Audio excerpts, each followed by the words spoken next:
Muito bem, pessoal. Estamos começando mais um Encontros com o Futuro, hoje com o Otaviano Canuto, que vai nos falar sobre economia. Então, vou passar para o Arnaldo para fazer a apresentação dele. Pode ser, Arnaldo? Muito bem, Otaviano. Bem-vindo novamente. Obrigado por aceitar o nosso convite. Vocês já conhecem o Otaviano de outras palestras, mas eu vou mencionar rapidamente o currículo dele aqui. Ele foi vice-presidente e diretor executivo do Banco Mundial, diretor executivo no FMI e vice-presidente do BID. Também foi secretário de Assuntos Internacionais no Ministério da Fazenda do Brasil e professor da USP e da Unicamp. Atualmente, ele é membro sênior do Policy Center for the New South, membro sênior não residente da Brookings Institution e professor da Elliott School of International Affairs da George Washington University de Washington, D.C. Ele tem mestrado na Concordia University, em Montreal, e doutorado na Unicamp, ambos em economia. Então, bem-vindo, Otaviano, obrigado novamente. Vamos escutar de você quais são as consequências econômicas no Trump 2.0 previstas até o momento. Perfeito. É um prazer estar aqui de volta com esse grupo. Eu sempre acompanho, sempre que posso. São realmente debates e discussões construtivas que vocês fazem aqui e aprendo, né? Então, a ideia hoje é tentar fazer um esboço especulativo do que tende a ser, do que é que a gente pode já depreender a partir da campanha e das declarações do Trump desde que foi eleito, da política econômica que ele vai perseguir e prováveis consequências. É muito inevitavelmente especulativo, porque particular no item mais importante da novidade a ver com ele, quer dizer, não tão novidade assim, porque em certa medida vai ser um repeteco do que foi o primeiro governo dele, é uma possibilidade dupla de tratamento, de uso das tarifas, né? Bom, o que eu vou fazer aqui é esboçar quais são as prováveis consequências, tentando distinguir cenários de acordo com a intensidade com que ele vai utilizar e os objetivos das políticas, e no finalzinho eu faço um pouquinho de especulação sobre, digamos assim, quais seriam as consequências para o Brasil. Essa é a ideia. Me interrompam a qualquer momento que é uma conversa, então, por favor, me interrompam e eu consigo retomar o fio da meada de qualquer jeito, tá certo? Então, as consequências econômicas do governo Trump 2.0, a gente pode... Antes disso, deixa eu fazer uma rápida passagem sobre o cenário básico que nós temos hoje de evolução da economia americana, tá certo? Na hipótese de não ocorrer, digamos assim, um choque, uma mudança estrutural, né? O fato é que tem sido impressionante pode-se dizer, o excepcionalismo da economia americana em relação aos pares. Vocês veem aí na evolução do PIB em termos reais, refletindo em grande medida a evolução da produtividade do trabalho, que vocês veem no gráfico abaixo, né? Ao mesmo tempo em que a gente também vem assistindo a um fenômeno importante, que é a ampliação do déficit público, né? É claro que essa ampliação do déficit público teve lá o momento, como vocês veem, da época da pandemia, mas o fato concreto é que esse déficit público vem se ampliando, né? E apenas parcialmente compensado por uma expansão da poupança privada em termos líquidos, mas o fato é que uma contrapartida desse déficit público e do correspondente excesso de demanda agregada em relação à capacidade produtiva ou em relação ao produto do PIB em cada um desses anos, tem como contrapartida esse déficit em conta corrente no balanço de pagamentos que vocês veem também no gráfico de baixo. Isso aqui é importante porque um pouco contraditoriamente, o Trump e alguns dos acólitos dele se referem frequentemente ao desejo de eliminar esse déficit em conta corrente, né? E esse déficit em conta corrente, o que não seria possível macroeconomicamente se não tiver se a demanda agregada não for coibida, e para o que um elemento central seria reduzir o déficit público, né? Eles, ao mesmo tempo, o Trump é bem enfático quanto à preservação da posição do dólar como moeda de reserva. Só que o dólar ser a moeda de reserva implica em uma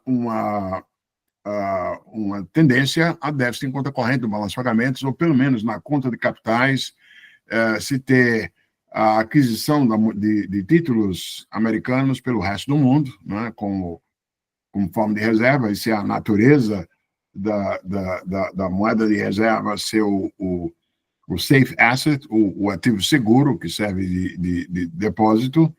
E o interessante é que, enquanto lá os franceses, enquanto Giscard d'Estaing, na época enquanto ministro do De Gaulle, chamam isso de privilégio exorbitante, né, do dólar, é interessante que tem alguns que, ao invés de considerar isso um privilégio exorbitante, ao invés de considerar isso um privilégio em termos de capacidade permanente que os americanos teriam de ter uma absorção acima do produto como contrapartida dessa oferta de reservas para o resto do mundo, já uma malta, por exemplo, me vem à cabeça um economista americano, Michael Pettis, que mora na China, inclusive, que insiste o tempo inteiro que na verdade, esse privilégio exorbitante é um dano para a economia americana, porque a economia americana acaba produzindo menos do que o que poderia por conta do déficit. E o interessante é que, nesse caso, às vezes o Trump e os acólitos dele seguem essa visão, essa opinião. Me vem à mente um artigo do Robert Lighthizer, que teve um papel chave na área comercial no primeiro governo Trump, e que publicou recentemente um artigo no Financial Times em que ele mais ou menos diz isso. Olha, escuta, o déficit em conta corrente é um dano para os Estados Unidos, etc. e tal. Só que eliminar esse déficit, digamos assim, é algo que conflita com... Só se tivesse um superávit muito grande nas outras contas, de modo a compensar a demanda pelo resto do mundo de moeda americana, de ativos, de depósitos de reserva, em termos de ativos em dólar, tá certo? Então tem essa leve contradição, mas isso importa muito naquilo que diz respeito ao principal instrumento a que o Trump se referiu na campanha, que tem que utilizar, que são as tarifas. Pois bem, agora, em termos macro, no período recente, esse excepcionalismo americano, que conforme eu mostrei no gráfico, se expressa no crescimento real do PIB bem acima dos pares, só hoje em dia, só Estados Unidos e Japão estão por aí, a Europa lá embaixo, e degringolando, a Alemanha, a França e o Reino Unido, atual, e os Estados Unidos com um desempenho fantástico. Não foi pelo desempenho agregado que o governo Biden perdeu a eleição, né? É um processo mais complexo, mas naquilo que diz respeito a crescimento, na média, o PIB tem sido muito bom, vai terminar esse ano com 2,8%, que é uma taxa elevada, ao mesmo tempo em que, seguindo-se a elevação de taxa de juros, a taxa de inflação, essa aqui é a taxa cheia de preço ao consumidor, né? Mas no core, no núcleo, que é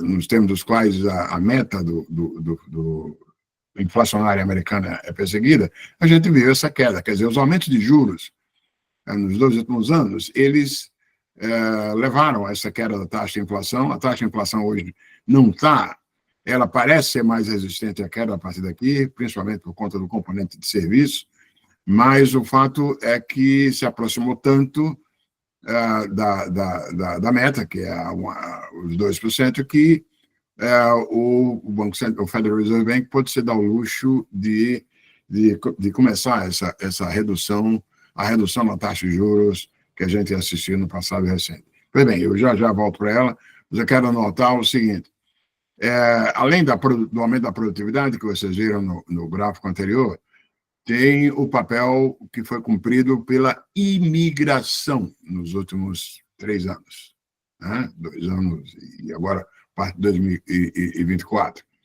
Essa imigração líquida, aqui, esse gráfico da OCDE incorpora uma estimativa não apenas dos legais, mas também dos ilegais, não é?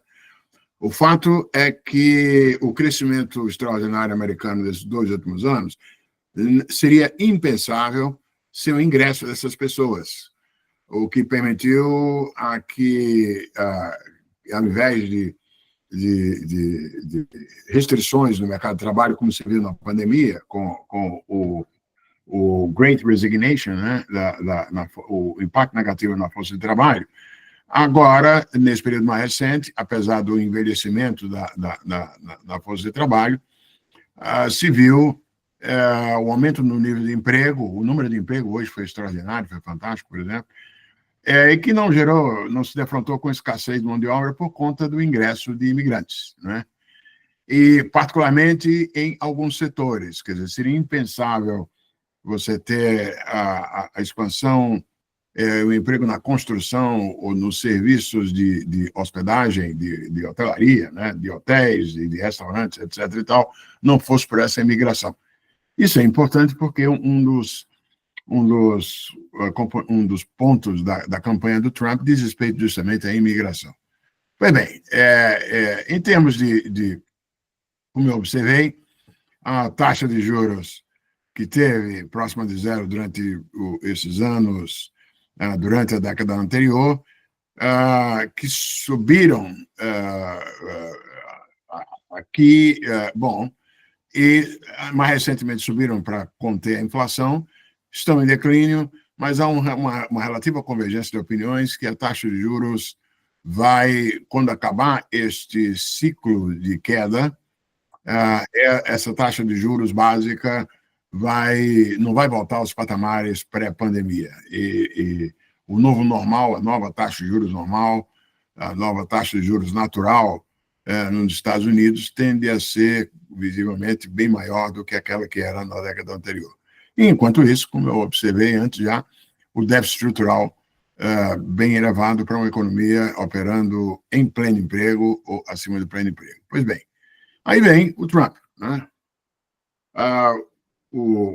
Como ao longo da campanha várias vezes e depois da campanha mesmo, já agora, literalmente o Trump, a capacidade de manejo de comunicações por ele, como a gente já conhecia no passado, é extraordinária. Aí ajuda o fato de que o Biden claramente virou um pato manco, então ninguém presta atenção, e o Trump vai preenchendo o espaço midiático com as suas observações, com as suas colocações a respeito do que vai fazer. E aí o item-chave aí, como já disse o Trump, que ama, são as tarifas, né? Então, a gente assistiu ao uso de tarifas como instrumento de política econômica pelo Trump 1.0. É verdade que também houve uso, o Biden não apenas manteve as tarifas contra a China herdadas do Trump, mas quando introduziu novas coisas, o fez seletivamente em termos de setores, botou lá as tarifas sobre os veículos elétricos chineses, mas o grosso do foco do Biden foi mais seletivo via subsídios para a energia limpa, o IRA, o Inflation Reduction Act, e o CHIPS Bill, para semicondutores, né? E nesse sentido, o acréscimo por Biden foi, digamos assim, pode ser caracterizado como um movimento bem parecido até com a orientação seguida na Europa, de de-risking, de redução de risco. Então, portanto, sobre as alegações dos riscos de uso duplo das novas tecnologias, etc. e tal, então, focalizando ali, como eu disse, em 2 dos itens de fronteira da tecnologia, a energia limpa e nos semicondutores. 2 observações, não preciso dizer para vocês que são do ramo, a maior parte de vocês, a gente tem um quadro, eu até escrevi sobre isso, se alguém interessar, eu posso passar o link, é claro, A Tale of Two Technology Races, como eu chamei no meu artigo, uma história, 2 contos, né? Como lá, citando lá o nosso querido autor inglês. Você tem uma dianteira clara e óbvia de Estados Unidos nos semicondutores avançados, podendo se dar o luxo, inclusive, de cortar o acesso de chineses a equipamentos e as tecnologias para os semicondutores avançados, né? Meio que mandando a mensagem, olha, semicondutores avançados, você vai ter que subir a escada por si mesmo, não vai pegar carona, beber, simplesmente acrescentando seu esforço doméstico a tecnologias existentes. Então, aí você tem uma dianteira americana clara.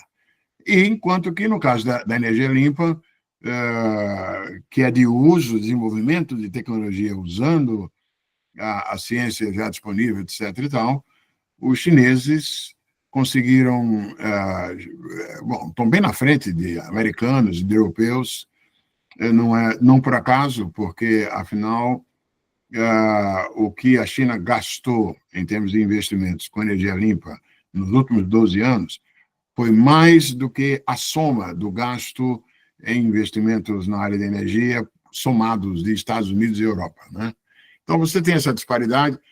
E eu sou de Brookings, quando o National Security, o cara da Casa Branca que lida com segurança nacional, como é que é o nome dele, meu Deus? Já eu lembro o nome dele, veio cá em Brookings e meio que disse assim para os economistas lá, escuta, vocês economistas, Jack Sullivan, vocês economistas ficam pensando em custo-benefício de comércio, etc. e tal, mas, na verdade, a segurança nacional é tão ou mais importante que esses ganhos ou custos econômicos, e não há sentido dos Estados Unidos continuarem sendo hegemonas se eles não forem, não usou hegemona, usou essa expressão, mas os Estados Unidos têm que ser o líder em inteligência artificial e ciência computacional, energia limpa, semicondutores, e então esse objetivo fez com que o foco do Biden fosse mais ali. Já o Trump, não. O Trump tarifa em geral, energia limpa, ele já anunciou como vai se lixar, né? Retorna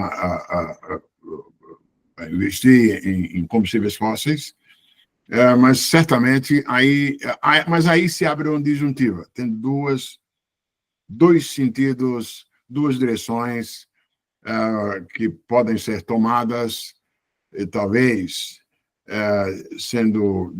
variando de país para país, no outro lado, para a sua política comercial, para a sua política de uso, de elevação de tarifas. E, aliás, o time que ele já apontou para o governo tem dos 2 lados. Os 2 lados que eu vou descrever. Um lado que é um lado de manejo de tarifas com uma perspectiva mercantilista mesmo. Aí literalmente usar o mercado doméstico para alavancar produção dentro dos Estados Unidos, uma espécie de substituição de importações, né? E assim, como fez na campanha, reindustrializar os Estados Unidos e tal, as importações industriais e tal, etc. e tal, né? Ou uma variante disso, em certos momentos na campanha, quando o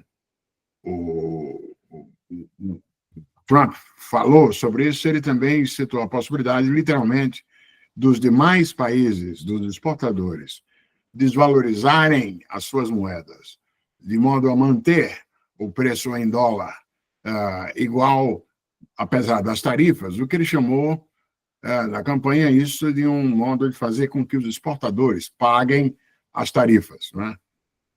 É uma coisa ou outra, quer dizer, porque se ocorrer isso, mesmo com os exportadores pagando as tarifas, quer dizer, via desvalorização de suas moedas, mantendo o preço de venda mais o preço final no mercado doméstico americano igual, aí não tem substituição de importações, né? Como isso é pouco provável, uma desvalorização das outras moedas de tal que as tarifas sejam completamente inodoras, o que é muito provável é que esse uso mercantilista seja mesmo para substituir importações, né? O que é uma coisa que não pode ser tomada de barato, porque, embora, como eu disse, tenha lá uma interpretação, digamos assim, keynesiana, de que tem capacidade não utilizada nos Estados Unidos que está prejudicada por conta do déficit comercial, né? Se prevalece, na verdade, o que a gente viu, realmente, o pleno emprego, não tem como aumentar essa produção doméstica substituindo importações, a não ser em detrimento de outras coisas que o país faz de modo mais competitivo e que exporta. Então, aí esse mercantilismo puro não seria eficaz em termos de aumentar a produção, mas é um caso possível. A outra possibilidade é que o Trump use, na verdade, as tarifas como ameaça, como instrumento para obter outras coisas que queira para os Estados Unidos. E aí você tem, olha, do lado mercantilista você tem o Lighthizer, não está lá ainda, mas um discípulo dele, um acólito dele, é quem vai pilotar o USTR. E ele indicou para o USTR um cara bem rock nesse negócio, o discípulo do Lighthizer. E hoje, acho que foi hoje, ontem, eu li o anúncio do Peter Navarro. Peter Navarro para o escritório do Trump, tem um terceiro nome também, bem nessa linha mercantilista, enquanto que o Scott Bessent, que foi apontado para o Treasury, esse ao longo desse ano, sempre disse que as tarifas para o Trump eram um instrumento de negociação, né? Ele sempre usou a expressão para escalar e depois desescalar, na hora que obtém o que quer, né? De certa maneira, é o que o Trump fez no mandato 1.0 com o México. Se vocês se lembram, o Trump ameaçou botar tarifa no México se o México não segurasse os fluxos de imigrantes ilegais ou de refugiados ou de invasores vindo da América Central, mas disse assim, o México, você segure aí lá embaixo no sul, não deixa chegar aqui na fronteira do norte, né? E, de certa maneira, o México fez, e aí o Trump não aplicou as tarifas, né? A própria relação com a China, a gente viu, ele elevou no Trump 1.0, jogou aquelas tarifas na China e pouco tempo, e não muito tempo depois, começou um processo de negociação. E lembrem que a China e o Trump chegaram a um acordo, lembra-se da fase 1 do acordo, em que a troca de eliminação das tarifas extraordinárias sobre a China teriam como contrapartida os chineses voltando a comprar produtos agrícolas e outros, e assim por diante. Quer dizer, até com a China, aí veio a pandemia e a derrota eleitoral do Trump, e aí o acordo foi para o espaço. Eu estou falando isso só para aludir à possibilidade, mesmo que remota, Trump faça uma espécie de escalar para desescalar, né? Então, é mais provável que seja algo para valer sobre China, querendo reduzir, inclusive, o comércio com a China, que aí é uma outra lógica, ao invés do de-risking do Biden, é decoupling, é de separação. Aliás, não deixa de ser interessante, que ali no segundo trimestre desse ano, saiu um artigo na revista Foreign Affairs, foi escrito por um ex-deputado republicano bem ortodoxo nesse aspecto, junto com um cara que lidava com China na Casa Branca no Trump 1.0, e o teor daquele artigo da Foreign Affairs foi algo assim: olha, os Estados Unidos precisam fazer com a China aquilo que fizeram com a União Soviética. É claro que é um erro aí, porque a União Soviética não era o que é a China, não era economicamente integrado, etc. e tal, mas os caras propõem: olha, tem que sufocar via comércio a China. Claro que o resto do mundo não iria embarcar nisso, mas isso mostra uma certa lógica de descolamento como resolução da Guerra Fria 2.0. Bem, qual dessas acepções, qual dessas duas vertentes o Trump vai, de fato, implementar, nós não sabemos nesse momento, né? O que me leva a um outro exemplo de escalar para desescalar, que foi o que ele fez recentemente, ameaçando botar tarifas extraordinárias sobre Canadá e México, caso o Canadá e México não... E um pedacinho para a China, o pedacinho adicional para a China, diz respeito ao conteúdo da demanda por Trump, que é a de que Canadá e México impeçam não apenas o ingresso de imigrantes ilegais, de novo, né? Imigração é um ponto importante na campanha para ele, assim como está sendo na política na Europa, nos Estados Unidos aqui também foi. E ele disse: não, o Canadá e México tem que parar as imigrantes ilegais e tem que parar também o ingresso do fentanil, da droga produzida principalmente na China. Então, daí a inclusão da China na ameaça que ele fez. Qual o grau de stringency dessa ameaça? Levou aquilo que a gente viu, não deixa de ser. Sai lá o Trudeau, primeiro-ministro do Canadá, vem para cá, para os Estados Unidos, não para visitar o presidente, não Biden, aqui em Washington, mas foi lá na casa do cara, do Trump, lá em Mar-a-Lago, né? E sai da reunião e sorrindo e dizendo: nós conversamos, não vai ter nada.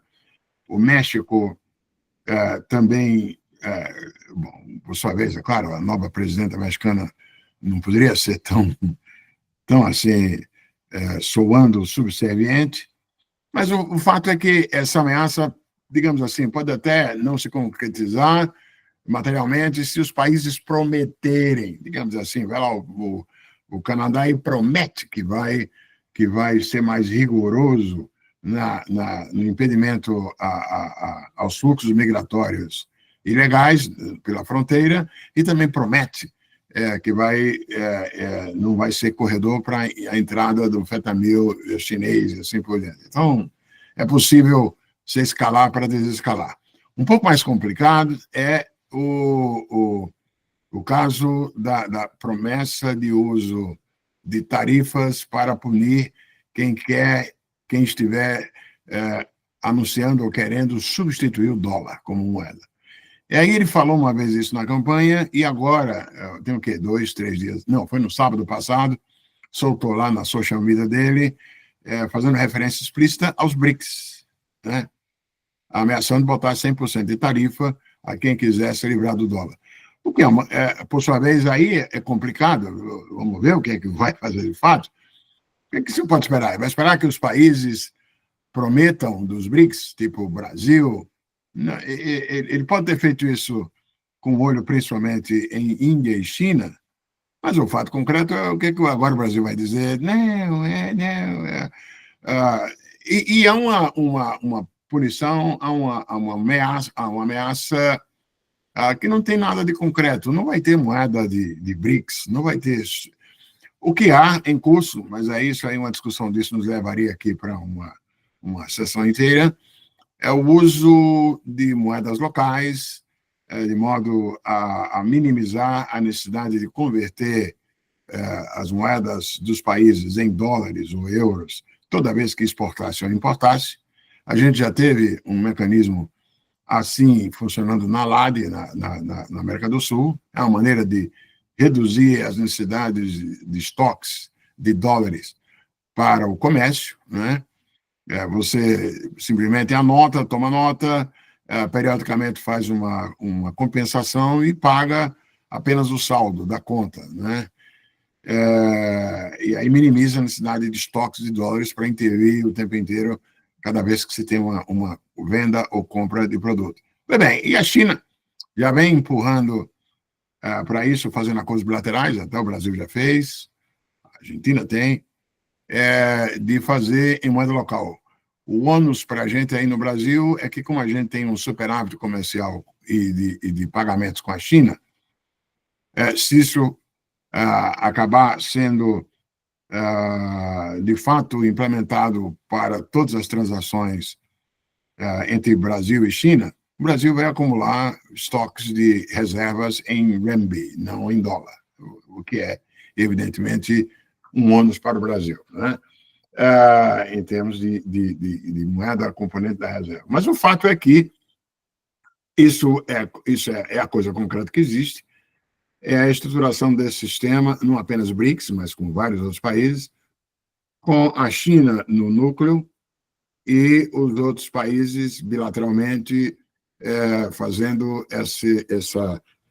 os pagamentos de transações comerciais em suas moedas locais, com superávit em alguns casos, como a do Brasil, com déficit em outros, mas enfim. Agora, isso é longe de ser substituição de dólar, enquanto, evidentemente, a China não for um lugar confiável para você botar sua riqueza financeira e com segurança de que você saca quando você quiser. Isso teve um leve experimento da China com a flexibilização disso. Na época eu estava eu era diretor executivo no Fundo Monetário, eu lembro disso, para o renminbi entrar nos direitos especiais de saque. Aí houve uma integração entre as praças financeiras continental e de Hong Kong, e aí, em pouco tempo, os chineses privados, os agentes chineses, mandaram embora para diversificar a riqueza 300 bilhões de dólares. E aí o governo chinês, aí fechou de novo. Então não vai ter substituição do dólar. Por mais que teve sanções, por mais que tivemos as sanções sobre Irã, sobre Rússia, sobre Venezuela, mas mesmo assim, duvido que alguém de nós aqui, se quiser manter parcela da nossa poupança no exterior, eu vou comprar ativos em dólar ou em euro, não vou comprar em ativo chinês, né?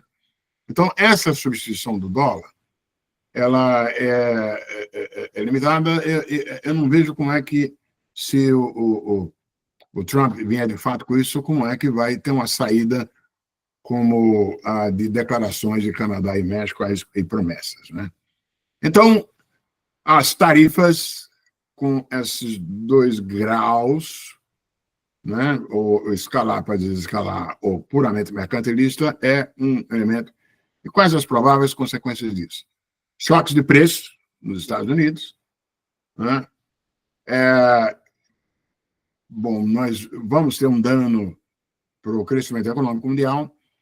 Tem uma certa assimetria aí, porque no curtíssimo prazo o PIB americano até pode se beneficiar, mas mesmo que no longo prazo o custo seja... E já vou mostrar umas ilustrações aqui bem, acho eu, figurativos disso que eu estou falando até aqui, porque eles vão ter um dano em termos de PIB, principalmente se, como é provável, se uma adoção mercantilista das tarefas levar a retaliações e a uma guerra comercial, que será mais ampla do que o que foi o Trump 1.0, né?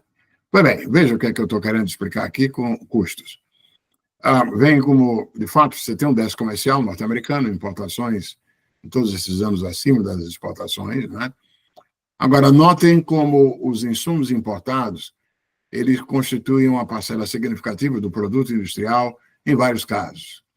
Veículos a motor e partes, têxteis, produtos de petróleo e carvão, produtos eletrônicos e computadores, tudo aqui, tá vendo? Tá vendo? Você tem não apenas insumos diretos, também os insumos indiretos.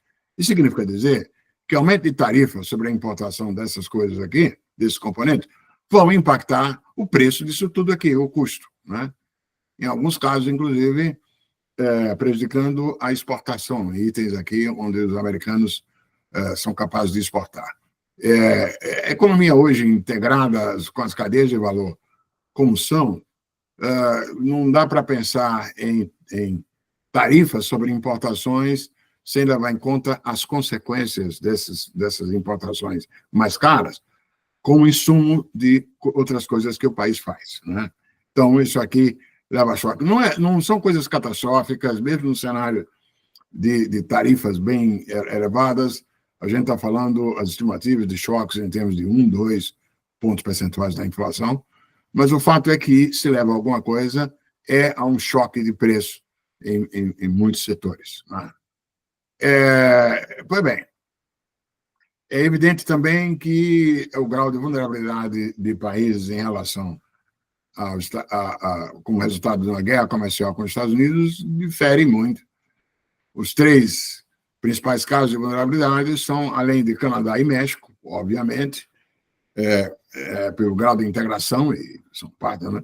O Vietnã, isso aqui o Brasil, um pouco, mas eu vou deixar para o Brasil chegar lá mais para perto do final dessa fala inicial aqui. Agora, México, China e Canadá correspondem a mais de 40% das importações americanas. Agora, vejam aqui essa historinha. Olhem aqui. China. Vejam as importações chinesas como cresceram brutalmente nos anos 90, na primeira década do novo milênio, e até a guerra comercial com Trump. Aí notem como as importações americanas da China vêm caindo, ao mesmo tempo em que sobem as do México. O que é isso aqui? Em parte, não é 100%, isso aqui reflete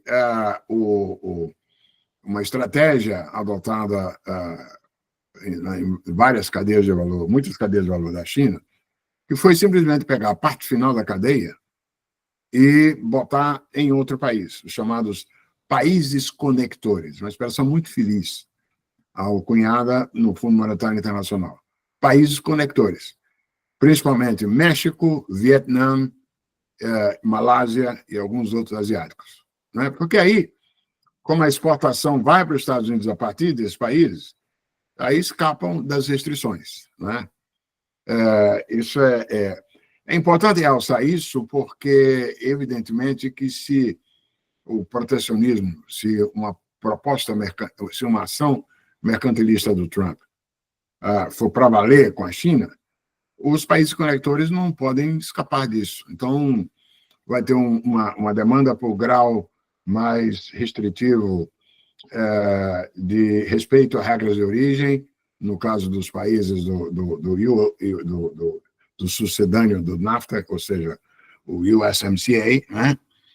Que, by the way, que a propósito está marcada a renegociação, a revisão, a revisita o ano que vem, acho que em 2025. Então, vai vir aí um grau aperto. Isso viria, inclusive, provavelmente com Biden também. Mas o fato é que vai ser complicado, porque o comércio mundial, por isso que o comércio mundial se manteve estável como proporção do PIB global, ao contrário do que se imaginava na narrativa da desglobalização, mas essa estabilidade do comércio global, ela camufla, ela tem lá embaixo esse realinhamento do comércio por conta dessa estratégia de relocalização da China. É claro que a China preferiria manter tudo como estava, mas uma forma de minimizar o impacto da proteção contra os produtos foi via o uso desses países conectores, né?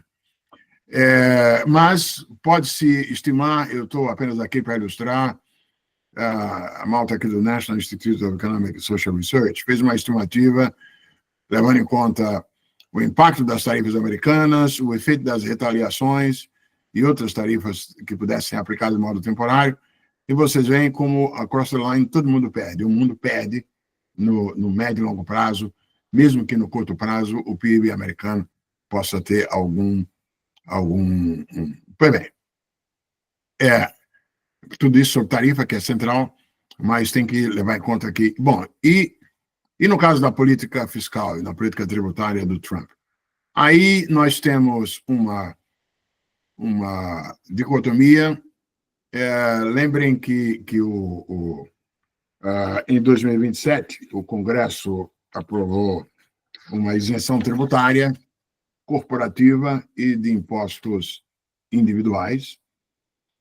A tarifação, a isenção tributária corporativa, a redução, essa é permanente, mas a de impostos individuais de renda vai vencer esse ano que vem agora, em 2025. Enquanto a Kamala Harris falava em manter a isenção para quem ganha renda abaixo de um determinado limite, se não me falha a memória, acho que ela anunciou $400 mil por ano, mas voltar ao que era na parte de cima, o Trump prometeu manter tudo, manter a isenção completa, né, de tudo que está lá. Ainda mais acrescentar algumas, como até impostos sobre gorjetas e sobre itens patrimoniais, né? E é claro que essa extensão da isenção tributária vai ter um custo em termos de aumento do impacto sobre o déficit público, que está bem estimado aí nesse trabalho feito pelo pessoal da Natixis. Vocês veem, estão falando de quedas até de 14%.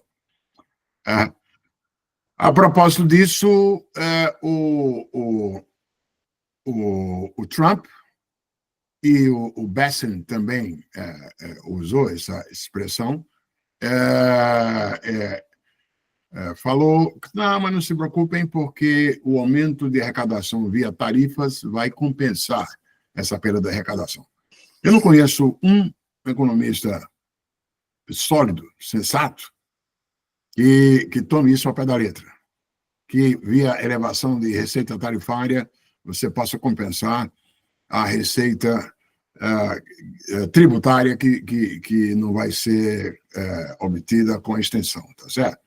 Isso aqui, por exemplo, a estimativa do JP Morgan, supondo que o valor do comércio de Canadá, México e China com os Estados Unidos, em termos de valor, se mantém o mesmo, esse é que seria o aumento,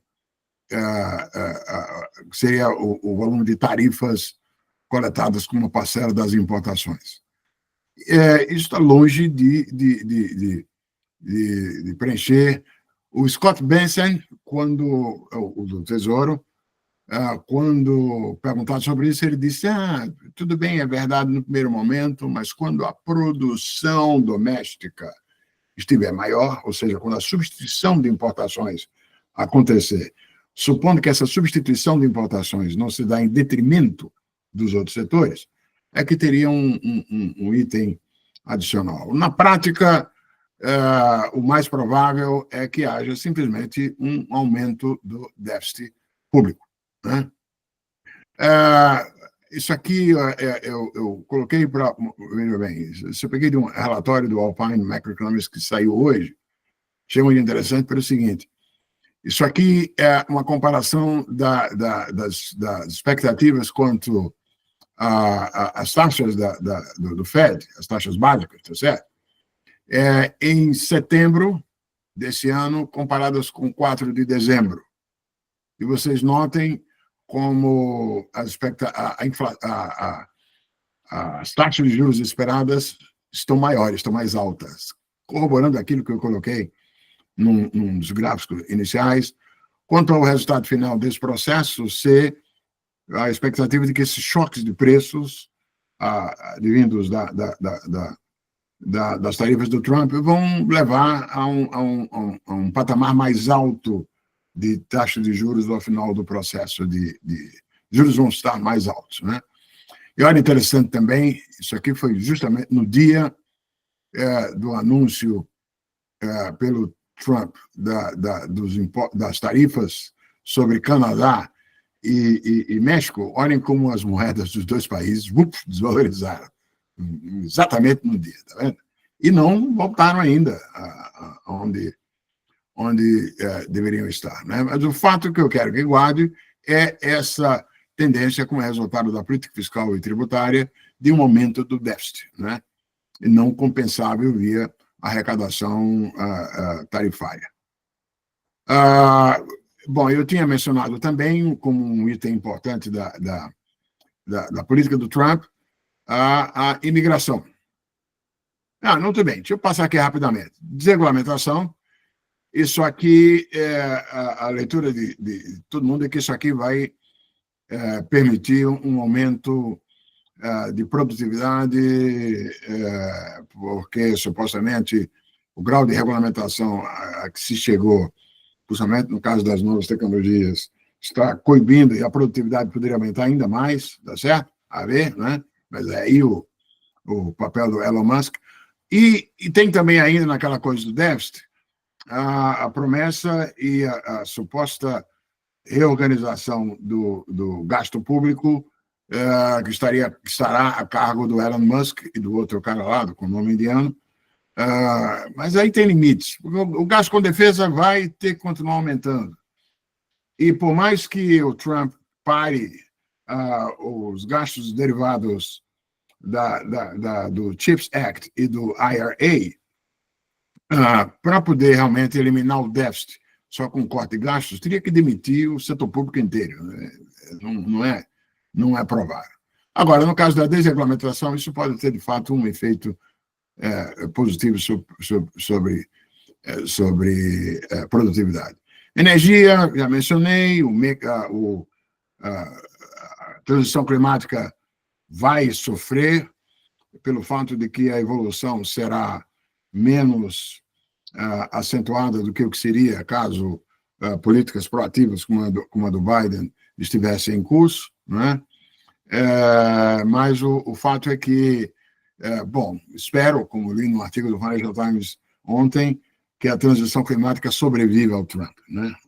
Agora, imigração. Imigração, como já observei, e vocês viram a importância. Aqui nós vamos ter algo sempre, já desde a eleição, as pessoas me perguntam, escuta, mas ele vai ser para valer isso? O que ele vai poder fazer? Vejam o papel importante que a imigração teve na evolução, no crescimento da força de trabalho, que tornou possível o crescimento do PIB, tornando possível essa elevação enorme no nível de emprego, e vocês vejam aqui como é um aumento de emprego, principalmente de habitantes nascidos no exterior, não dos nativos. Os efeitos do aging já estão também aparecendo na população doméstica. Então, é claro que se você corta isso, você tem os cenários baseline são, creio eu, mais realistas, notam um retorno abaixo do nível de imigração do período inicial do Trump, não dos últimos anos, mas o radical do Trump seria monstruosamente uma queda. Você me perguntei, quer dizer que os Estados Unidos vão perder algo entre 11 milhões ou 15 milhões, que são as estimativas de imigrantes legais? Provavelmente não. Logisticamente, é extremamente complicado, e o que deve acontecer, creio eu, é que para poder dizer que pagou a promessa, você vai ter aí uns 300 mil, se bem que em anos anteriores a deportação de imigrantes legais teve patamares elevados, mas não vão ser 11 milhões. Né? E, na margem, a imigração, mesmo a formal, vai ficar mais complicada, mais exigente, os imigrantes vão pensar 2 vezes em vir, e o fato é que a gente deve ter um efeito negativo, isso é contraditório, né? Com o crescimento americano por conta desse...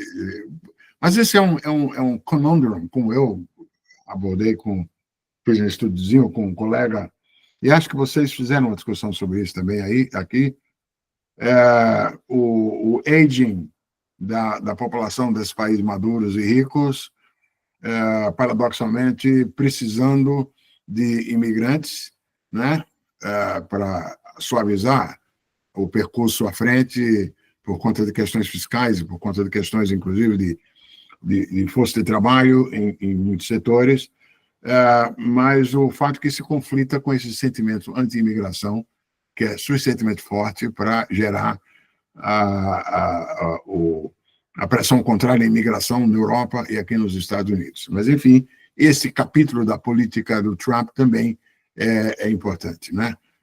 Muito bem, então, numa nutshell,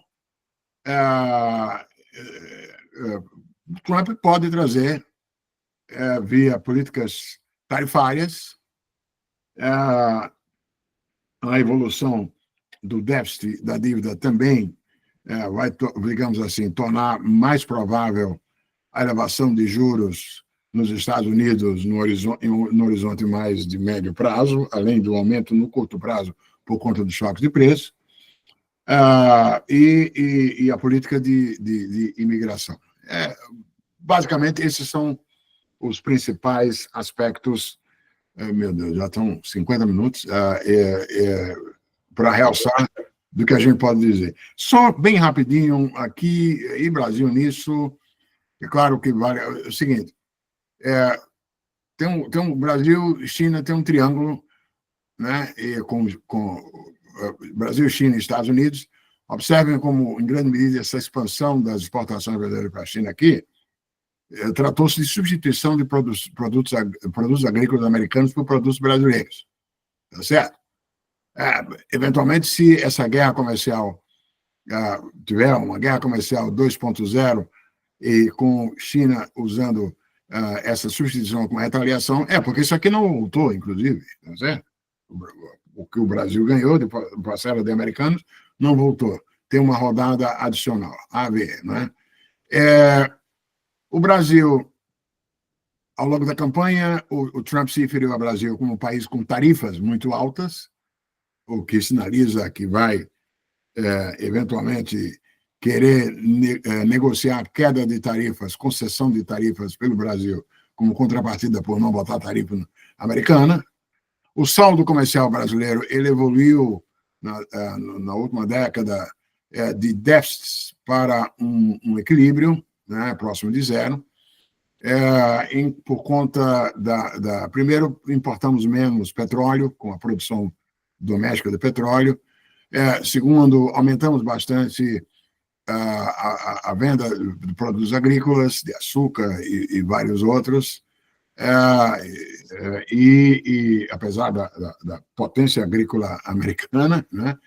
Agora, enquanto que no produtos manufaturados nós mantivemos um déficit. Então, nós temos um déficit com os Estados Unidos, o que abre, mas de qualquer maneira, iria o Trump focalizar em Brasil? Vejam, alguns segmentos não.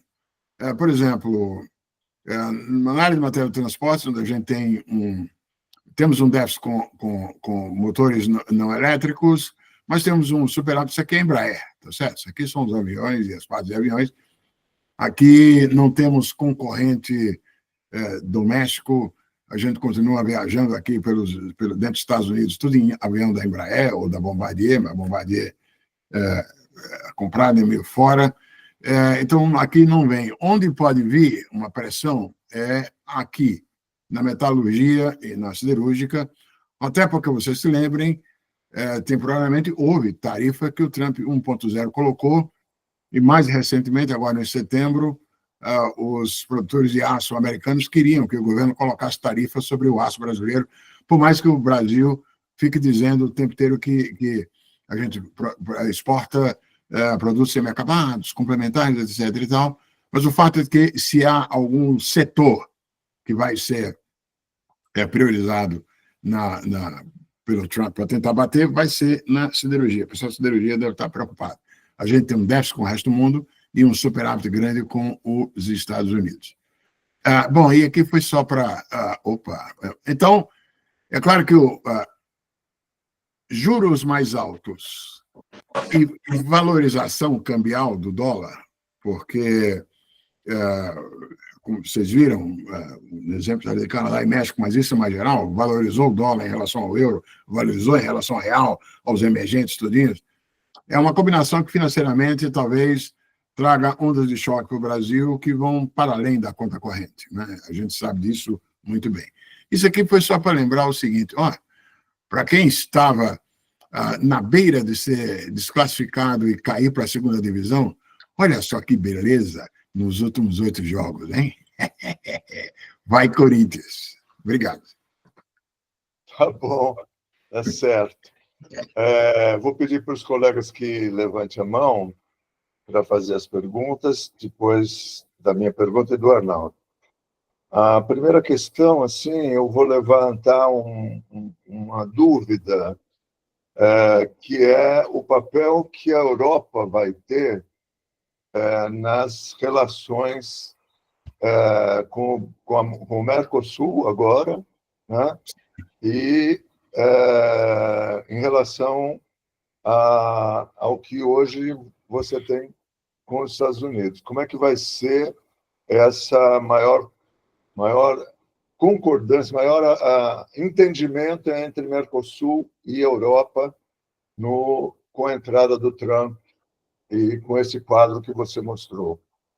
Eu acho que o Trump reforça, joga na direção de interessar a Europa a levar adiante o acordo. Não foi por acaso. Na origem, lá já, quando a época era uma época em que os americanos conversavam a respeito da ALCA, um pouco mais da ALCA, mas quando o interesse da Europa de negociar esse acordo com o Mercosul foi, em grande medida, uma reação ao movimento dos Estados Unidos. Opa, ou a gente faz também, ou a gente vai ser excluído, vai ficar fora desse mercado, né? Aí depois, a ALCA não anda, pelo contrário, eu tenho, não vou dizer traumas com isso, mas quando eu estive lá no governo, eu era o quinta coluna, segundo um artigo do Paulo Nogueira Batista Júnior, na Folha de São Paulo, na época, infiltrado para defender os interesses norte-americanos no governo PT, né? Mas o fato é que ganhou a força anti-ALCA e não teve ALCA. Então, também, talvez não por acaso, o ímpeto, o desejo europeu não voltou a ser. É claro que a evolução nesses 25 anos aí, desde que começou o processo, foi refletindo o vai e vem de outra parte, uma falta também, uma perda de interesse em termos relativos porque estava no governo, mas agora, dessa vez, me parece que, apesar de Macron, apesar da França, eventualmente apoiada por Polônia, a assinatura do acordo, que vai ser submetido aos parlamentos, né, ao Parlamento Europeu e depois aos parlamentos nacionais, o fato concreto é que a disposição, o desejo dos europeus foi positivamente influenciado pelo que vem em termos de disputa comercial e assim por diante. Então, a resposta à sua pergunta, claramente, é que essa evolução, a evolução do Trump e da geopolítica em geral, meio que incentivou os europeus a aceitar, a tornar-se mais proativos a fazer esse acordo, apesar da resistência interna. Ok. Obrigado. Passar para o Arnaldo, então, a próxima pergunta. Muito bem, Otaviano, obrigado, muito bom. Gostamos muito da sua apresentação. Eu vou te fazer duas perguntas rápidas de uma vez, né?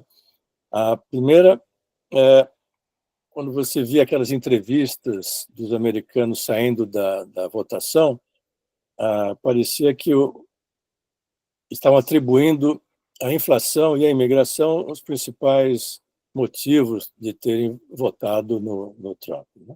Isso. E imigração, você comentou bem, uma pressão que vai existir, que eu diria mais bem provável, vai acabar diminuindo a oferta de mão de obra, né, no mercado americano. E, por outro lado, essas tarifas de importação que também vão tender a aumentar o preço. Então, tudo isso vai levar ao aumento da inflação, né? Isso. E mesmo que você aumente o juro, como já está previsto, não, é difícil segurar a inflação se você vai ter falta de mão de obra e produtos mais caros importados, principalmente, como você falou, da China, México, Canadá, são as principais fontes, né, de importação americana.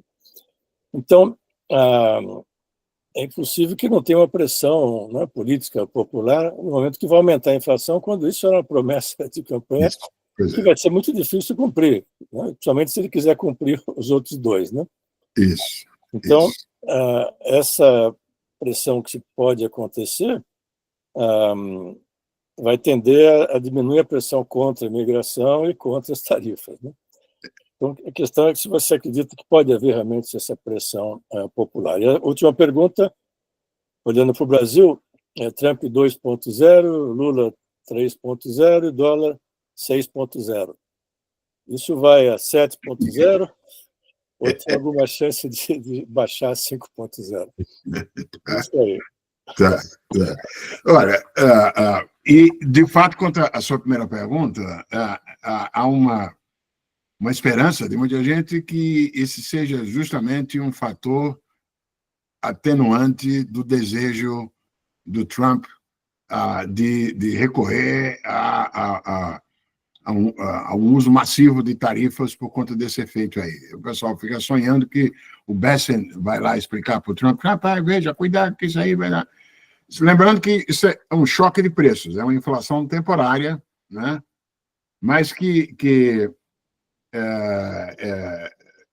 definitivamente seria sentida enquanto tal. Afinal, de certa maneira, a inflação que a gente viu nos últimos 3 anos, depois da pandemia, foi uma inflação também não permanente, foi uma inflação que respondeu com queda quando os juros subiram, então não era inteiramente irreversível, temporário, tudo bem, mas foi inflação. E mesmo assim, a percepção de aumento de custo de vida mais do que compensou negativamente a avaliação do governo Biden para a população, a despeito do nível de baixíssimo de emprego e de crescimento do PIB.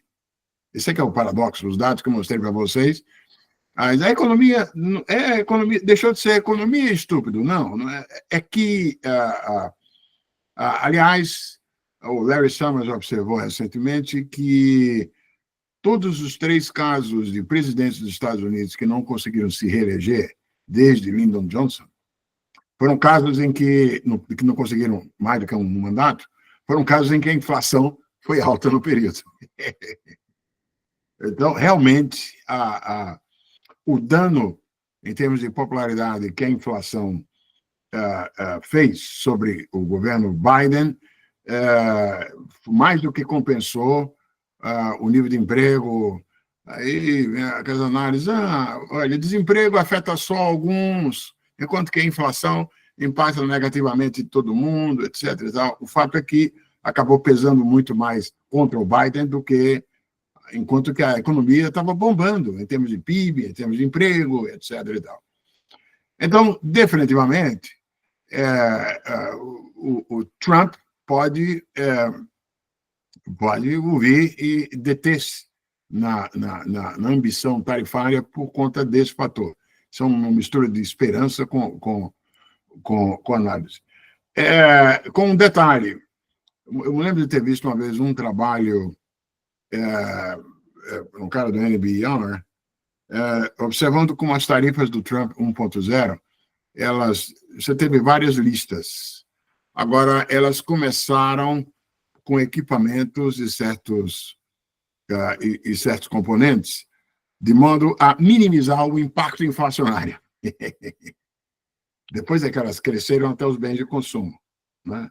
Então, existe, provavelmente, se o Trump pode vir com aumentos seletivos, de modo a minimizar o efeito negativo sobre os preços. Mas a tendência é para cima. E aí isso vai, se isso acontecer logo no começo do governo do Trump 2.0, isso vai coibir, inclusive, o Federal Reserve Bank de baixar mais juros, aquele cenário que eu botei num dos gráficos, e que aí vai acirrar a guerra com Trump querendo ir contra o Fed. Mas, de fato, tem uma contradição de objetivos aí entre as duas coisas. A sua segunda pergunta é sobre a taxa de câmbio no Brasil. Olha, a rigor, os R$6 por dólar refletiram os dois lados da medalha. O Brasil, para o bem ou para o mal, é o ativo mais líquido entre os emergentes, e, por isso mesmo, muitos investidores constroem posições baseadas, tendo como lastro ativos brasileiros, né, nos seus índices. E aí, o que acontece em termos de atração de compras de títulos americanos acaba também impactando na atratividade de ativos financeiros brasileiros seguros por esses emergentes. Eu não creio que tenha sido o desempenho macroeconômico brasileiro saiu melhor do que a encomenda, do que esperado, tanto no ano passado e nesse ano, mas mesmo assim a gente viu que a gente saíram 20 e tantos bilhões de dólares de dinheiro estrangeiro da Bolsa, né? Então tem uma pressão externa, mas a rigor, eu quero crer que o principal determinante dos R$6 por dólar foi muito mais um desapontamento com o que o governo anunciou em termos de pacote para, digamos assim, deter a trajetória que não é explosiva, mas é de deterioração da dívida pública como proporção do PIB. Aliás, até porque o crescimento extraordinário do Brasil neste ano, vai terminar o ano com 3,2%, 3,4% talvez, ele se deveu, enquanto em 2023 se deveu à fenomenal expansão da agricultura e das exportações agrícolas, nesse ano de 2024 está refletindo principalmente a política fiscal expansiva. O espaço que o Lula ganhou ali no final do Bolsonaro, naquela aprovação no Congresso, tem sido utilizado via transferência, etc. E tal. E a expressão disso é esse movimento. Não vai dar para segurar, ter o superávit primário, ou no mínimo, zerar o superávit primário só via, conforme prometido pelo Haddad, só com aumento da arrecadação tributária, etc. E tal. Então, como o pacote veio muito aquém daquilo que se estimava como um volume necessário de cortes no futuro para levar o superávit primário para zero, aí o prêmio de risco subiu. Acho que, eu não sei como é que terminou hoje, mas a minha impressão de que ele não vai para além dos 6, tá certo? Mas também não retorna, não vai lá para 5,5. Deve se aproximar para uma faixa perto dos R$6 o dólar. E tende a ser. Ok. Termina, Otaviano, desculpa. Não, é isso. Ok. Para passar para a nossa fila aqui, que cresceu, viu, Otaviano? Pois é. Então, vamos passar para o Oswaldo, então, o Assis, para a primeira pergunta da fila. Obrigado, Paulo. Boa noite a todos. Otaviano, é um prazer ouvi-lo, muito interessante, né? Obrigado. Eu queria explorar um pouquinho mais a sua opinião, aproveitando a sua boa vontade, para ver mais consequências com relação ao Brasil. Tá. Né? O Brasil não está numa situação de equilíbrio e, se o Trump, a simples tentativa do Trump, tá certo, mudar um pouco esse ambiente que é resumido aí pela guerra comercial, vai causar algum tipo de efeito aqui no Brasil. Nós temos hoje um equilíbrio, né, uma dinâmica do mundo que é basicamente o seguinte, né, o déficit americano propiciou o déficit contra a corrente americana propiciou o crescimento, o surgimento da China. A China trabalha, financia o americano e o americano consome. Dado o tamanho da economia americana, era a única que poderia suportar o surgimento da China. Na hora que ele usa palavras tarifas, guerra comercial, etc., há uma intenção de, mesmo que seja simplesmente para negociar, uma intenção de mudar essa dinâmica. Certo. Se mudar essa dinâmica, né, as consequências para o Brasil não me parecem alvissareiras. E eu queria ver um pouco mais a tua opinião sobre isso. Porque a China não conseguindo, né, vender o que precisa, né, porque o crescimento da China ainda vem das exportações para os Estados Unidos, vai tentar vender para outros mercados e vai competir com os produtos brasileiros, né? Por outro lado, você mostrou o triângulo, o crescimento da renda chinesa, dado o acordo implícito com os Estados Unidos, permitiu que a agricultura brasileira alcançasse o volume que alcançou vendendo para a China. E, por último, um trunfo que o Trump teria seria se ele estabilizasse a guerra na Europa e no Oriente Médio. A Europa está fora do jogo econômico enquanto persistia aquela guerra, tá certo? Eu queria ver como é que o Brasil deve se comportar na sua visão frente a isso. Perfeito, perfeito. Ótimas perguntas. Apontou uma questão muito importante da dependência de exportações pela China. Historinha, bem rapidinha. Quando eu era vice-presidente no Banco Mundial, no período que eu estava lá como vice-presidente, em 2011, o meu chefe, o Bob Zoellick, me mandou para a China, no lugar dele, porque, segundo ele, tinha ido lá 3 vezes naquele ano para a China, e o pessoal dos Estados Unidos estava comentando que ele estava indo demais para a China. Então, lá fui eu, para uma cerimônia muito relevante, pelo menos para mim, que foi uma cerimônia de celebração de 10 anos da China na OMC. Então, eu fui lá ao Hall of People, em Beijing, sentei ao lado do presidente Hu Jintao, né? Pascal Lamy também estava lá, e eu levei um conjunto de mensagens. A minha fala não foi uma fala otaviânica, foi uma fala institucional do Banco Mundial. O chefe leu, inclusive, e tal. Os chineses leram antes, né? Não pediram para mudar nada, e o Hu Jintao confirmou, na resposta dele, meio que corroborou a opinião do Banco Mundial, que a China tinha que, àquela altura, 2011, estava claro que o modelo tão exitoso das 3 décadas anteriores estava exaurido, estava caminhando para a exaustão.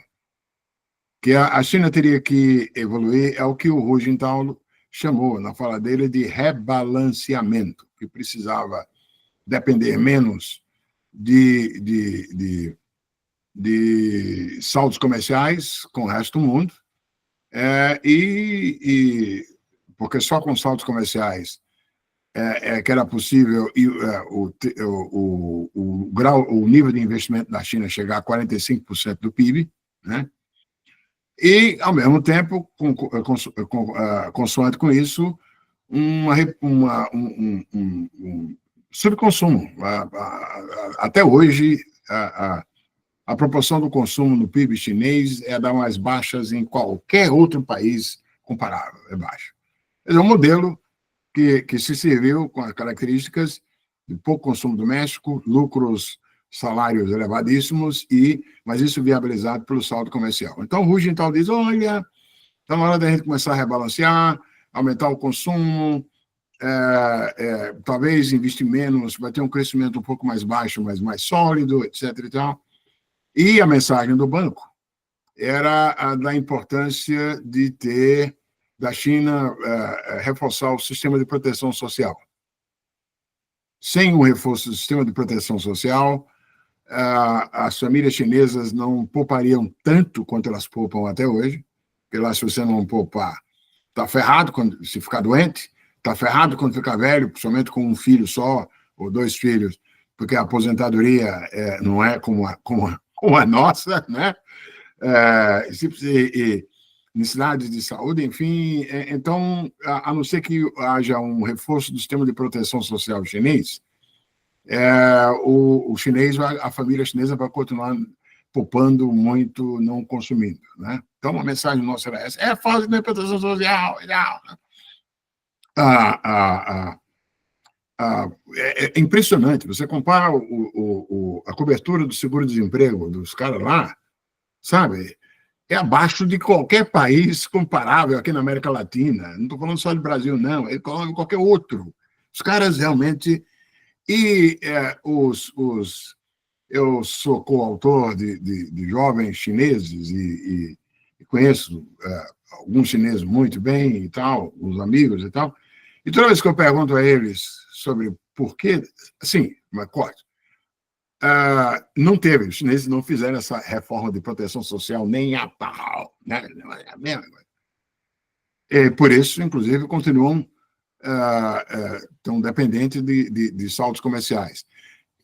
Empurraram com a barriga via investimentos em infraestrutura e no boom imobiliário, mas que esgotou, e agora voltam a precisar de exportações.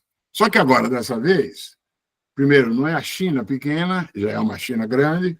Segundo, já não é mais em produtos mais de lá de trás da cadeia, mas sim os de linha de frente, né? Agora é energia limpa, são os produtos lá do Jake Sullivan em Brooklyn. Isso aí tem que ir mania. Então o resto do mundo diz, um segundo choque chinês, não. Um segundo choque chinês, esquece, né? E, by the way, o negócio do sistema de proteção social, que os meus amigos jovens chineses explicam, é o seguinte, que muita gente do partido chinês acha que esse sistema de proteção social que a gente tem no Ocidente, ele amoleceu os trabalhadores. Cara, esse negócio de Bolsa Família, esse negócio de transferência, esse negócio de seguro-desemprego abrangente, fácil, isso amolece o trabalhador. Isso vindo da cabeça de comunistas não deixa de ser uma... Né? Mas, pois bem, então, como você bem disse, a China está preocupada, todo mundo preocupado, que não vai dar para... O Xi Jinping reforçou a aposta. Não fez reforma do sistema de proteção social, ainda vem dizer que agora é um novo, é energia limpa, etc. e tal. Só que o mercado americano não vai ter, e nem os europeus. Os europeus já estão passando por um aperto miserável na indústria automobilística, tá certo? Para não falar na indústria de energia limpa, os europeus também não vão aceitar. Vão impor tarifas também, vão encontrar maneiras de deter.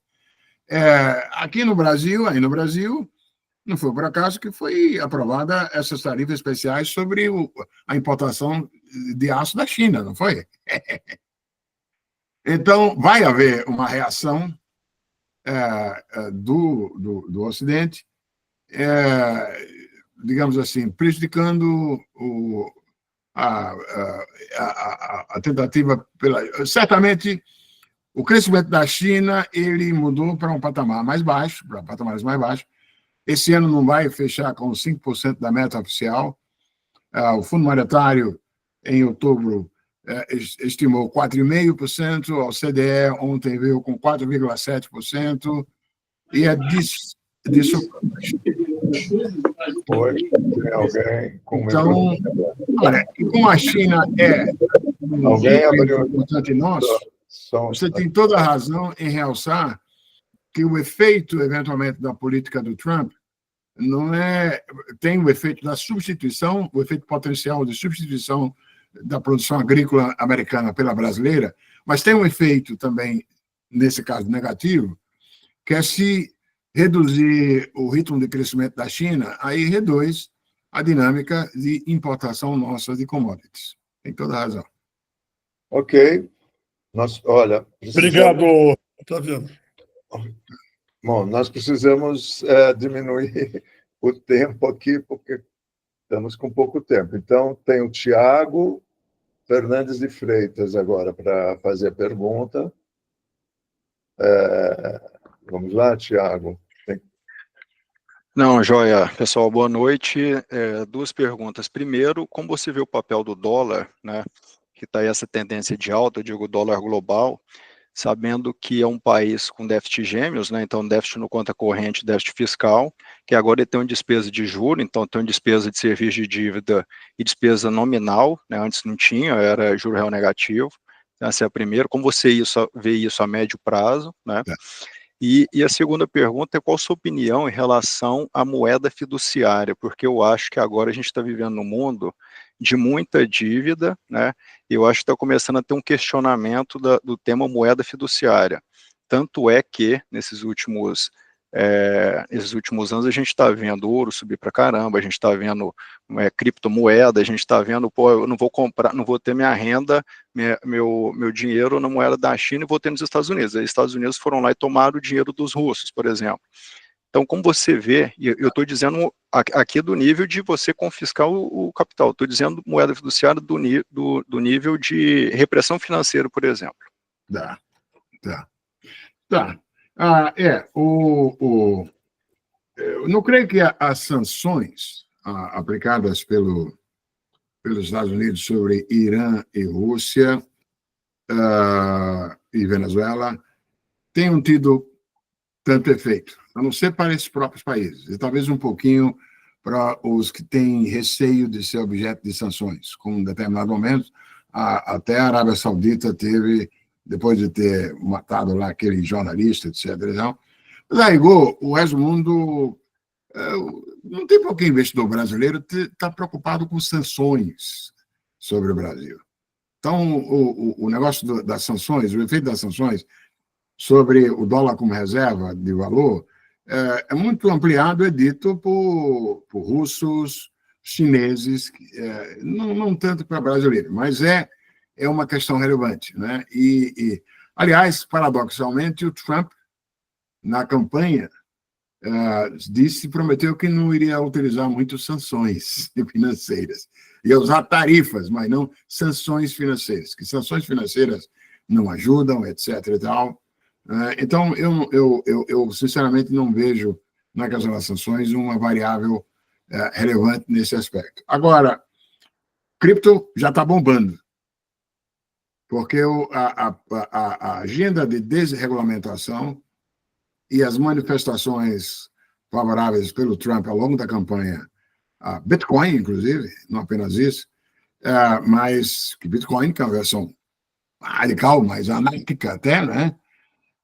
Mas é possível que a gente assista, de fato, um florescer, principalmente das stable coins, né, que pelo menos oferecem estabilidade de valor em relação ao dólar, e é muito provável. O papel da moeda fiduciária, por exemplo, e do uso por exemplo, o projeto de uso de moedas locais nos BRICS, ele terá um salto quando avançar o projeto de moedas digitais trocadas entre os bancos centrais dos BRICS.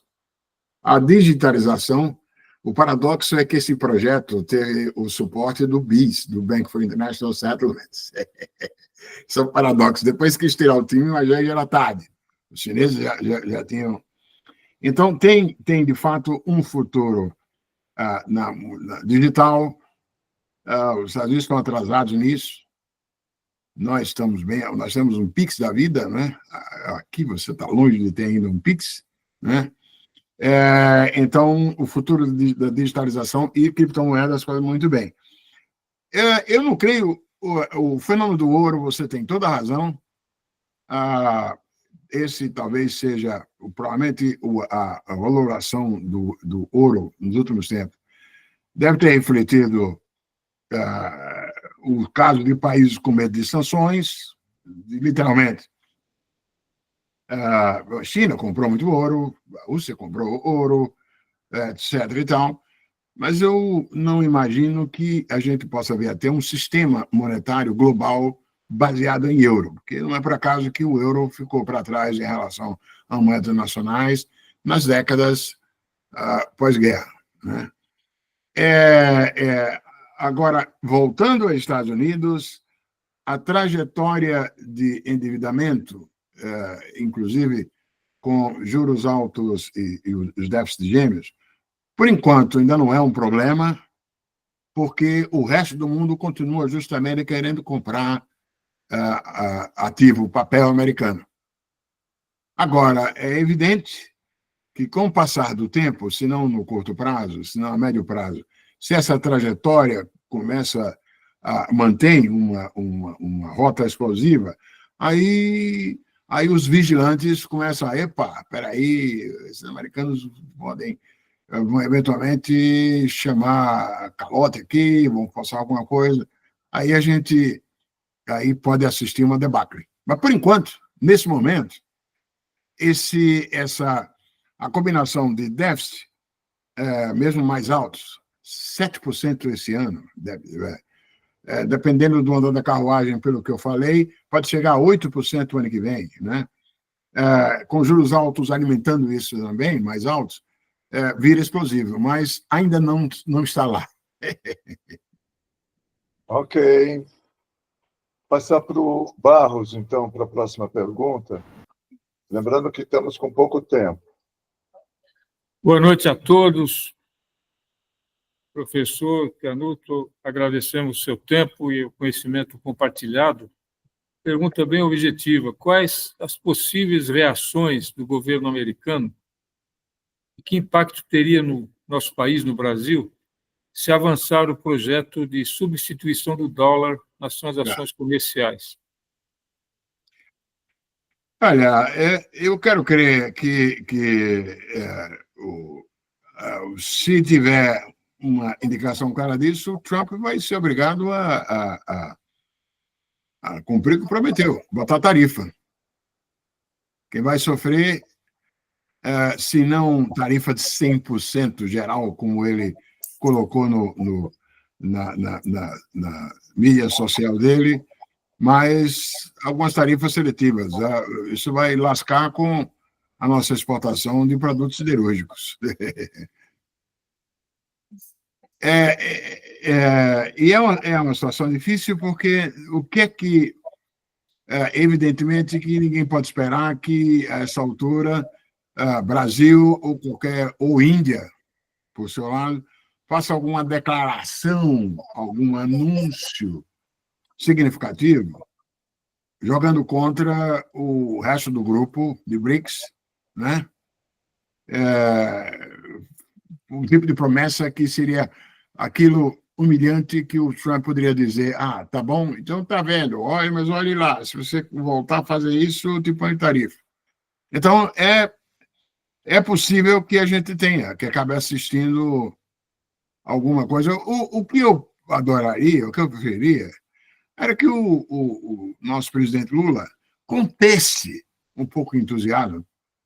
Ele falou uma bobagem enorme sobre moeda comum de BRICS. Isso não tem a menor base para ocorrer.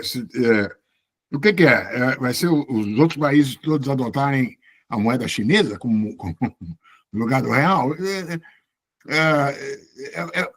é fantasia. Então, se é uma fantasia que não tem, a gente não vai ter uma moeda que dê a gente o privilégio exorbitante do dólar, é melhor manter a boca calada a esse respeito, né?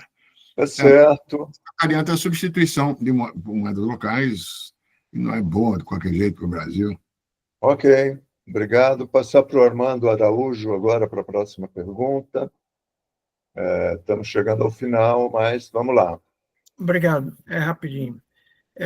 Eu sei da propaganda durante a campanha e depois também vendo podcasts de pessoal da parte de energia, de que o governo do Trump vai furar e vai produzir gás feito doido. Ele vai inundar o mundo com gás, inclusive para produzir trabalho. Ele sabe que as usinas de carvão estão fechando, então ele tem que produzir emprego para esse pessoal. E o que isso vai representar para a Petrobras? Olha, apenas um ambiente mais concorrencial, mais competitivo do que esse em que a Petrobras opera. No limite, grande Armando, a gente sabe o seguinte, e por isso não vejo contradição entre o Brasil ter agenda verde e aumentar a produção de petróleo. Por mais exitosa que seja a substituição energética por energia renovável, nos cenários mais favoráveis feitos pelo Instituto de Energia e tal, pelo IEA, ainda vai ter aí uma demanda residual por petróleo. Ainda não chegou, inclusive, no pico, vai cair. Então, que concorram por essa fatia decrescente de petróleo aqueles que podem produzir, né? Então, o Brasil está no jogo, junto com Guiana, junto com os países da OPEP, e nesse sentido, a concorrência, que concorram nesse mercado quem puder. Então, a concorrência vai ficar mais acirrada, provavelmente, caso o Trump consiga o drill. Acho que o dano, durante a campanha, ele prometeu, por exemplo, parar com a história de offshore wind, né? de energia eólica offshore. Ele não vai ser bom para a produção de energia limpa norte-americana. Agora, o resto vai ser concorrência. Bom, isso aí eu vi nesse podcast, o cara dizendo o seguinte, esse projeto do Biden está colocando muito dinheiro nos estados vermelhos. Isso. Agora, o offshore é todo estados democratas. Então, que ele vai terminar com o offshore, isso não tem dúvida que ele vai. Tá certo. Pronto, está certo. Muito bem. Vamos lá agora para o André Xavier Lima. Por favor, abre o microfone.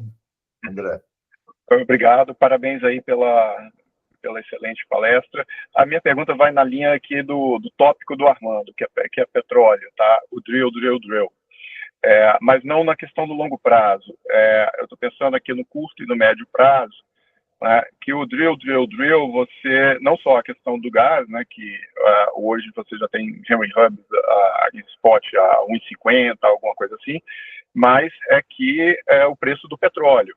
E aí, como você colocou na sua palestra, diversas ações aí do Trump vão causar pressão inflacionária para cima, né? E parte da pressão inflacionária que a gente teve agora, pós a guerra da Ucrânia, vem do segmento de energia, do aumento do preço do petróleo, etc. e tal. E aí, e a gente sabe que tem essa sazonalidade, né, que até pressiona um pouco a inflação no período aí de verão dos Estados Unidos, etc. e tal. Então, assim, se o petróleo, se ele consegue com drill, né, não inundar em gás, mas inundar em petróleo, e não precisa muito, né, 1 a 2 milhões a mais no mercado, já favoreceria aí um petróleo abaixo de 50, entre 50 e 60, quanto que isso joga a inflação para baixo, né, nos Estados Unidos, e aí ele estaria cumprindo uma série de promessas dele aí com base no drill. Não, bom ponto, isso é verdade. Esse digamos assim, um movimento que contrarresta parcialmente os efeitos de choque de preço nos outros produtos. Não é por acaso que o PEP, o PEP, né? A gente diz o PEP, está tentando retomar para valer o acordo de redução de produção deles. Estão preocupados com a tendência à queda no preço do petróleo. Isso é, de fato, os forecasts de preço de commodity já estão, em parte, refletindo isso. Estou pensando aqui nos meus ex-colegas de Fundo Monetário e de Banco Mundial que trabalham com isso, e eles já estão reduzindo os forecasts de preço de petróleo para o ano que vem. Isso é um ponto, está corretíssimo isso. Não o suficiente para deter o resto, mas... Muito bem, está muito boa a nossa conversa, mas chegamos aqui ao final. Eu queria saudar o Otaviano pela palestra, por ter nos deixado contente com esse final de tarde aqui da nossa sexta-feira. Brindar você, muito obrigado. Valeu, um abraço. E aí vocês me perdoem, mas não posso deixar, né? Vai, Corinthians! Vai, Vascão! Aqui, rapaz, você vai arranjar briga geral aqui, hein? Tem algum botafoguense aí? Você salvou mesmo, hein? Que coisa. Foi um comentário muito importante aí na palestra, viu? Boa noite, Mas eles estão recuperando, porque o técnico que está lá foi o que tirou o Vasco da segundona e tirou o Corinthians da segundona também. Será que o São Paulo vai entregar o jogo? Devia entregar. Não tem mais motivo, né, para brigar, né? Já está tranquilo também. Tchau, Mas, tchau, desculpa, pessoal. eu cheguei tarde, que eu esqueci que era 2 horas de diferença, pensei que ainda era 1 hora. Tchau.